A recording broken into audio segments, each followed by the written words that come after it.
Salut les gars, aujourd'hui je vais vous expliquer comment résoudre le problème. Veuillez contacter l'assistant CD pour terminer cette transaction sur iPhone ou iPad. Si vous utilisez un iPhone ou un iPad et que vous essayez d'effectuer une transaction sur votre iPhone ou iPad, vous êtes confronté à ce type de message vous demandant de revenir avec iTunes pour terminer la transaction. Voyons donc comment résoudre facilement le problème. La toute première étape consiste à vérifier votre réseau. Il peut s'agir d'un problème de réseau. Vous pouvez donc facilement le résoudre en actualisant votre réseau. La deuxième étape consiste à vous connecter ou à contacter l'assistance iTunes.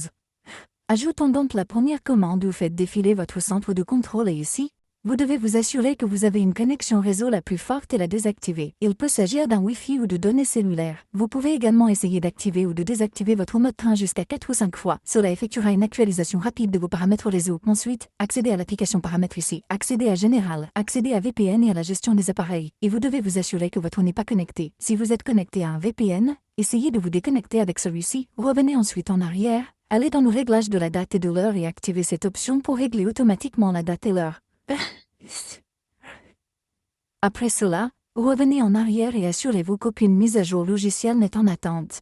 Si vous trouvez une mise à jour logicielle en attente, essayez de mettre à jour votre logiciel et vérifiez si votre problème est résolu ou non, ou s'il ne l'est toujours pas. Sélectionnez Transférer l'iPhone récent. Sélectionnez Réinitialiser. Sélectionnez Paramètres réseau récent. Saisissez votre code d'accès. Sélectionnez ensuite Paramètres réseau récent dans la fenêtre contextuelle de la méthode de confirmation. Cela réinitialisera tous vos paramètres réseau. Cela ne supprimera pas vos données. Vous pouvez donc simplement essayer cela et après cela, votre problème sera résolu s'il s'agit simplement d'un problème de réseau ou s'il n'est toujours pas résolu. Il vous suffit donc d'ouvrir votre application d'assistance Apple. Vous pouvez facilement installer l'application d'assistance Apple à l'aide de votre App Store. Vous pouvez également utiliser l'assistance web Apple. À partir de là, vous devez sélectionner votre iPhone.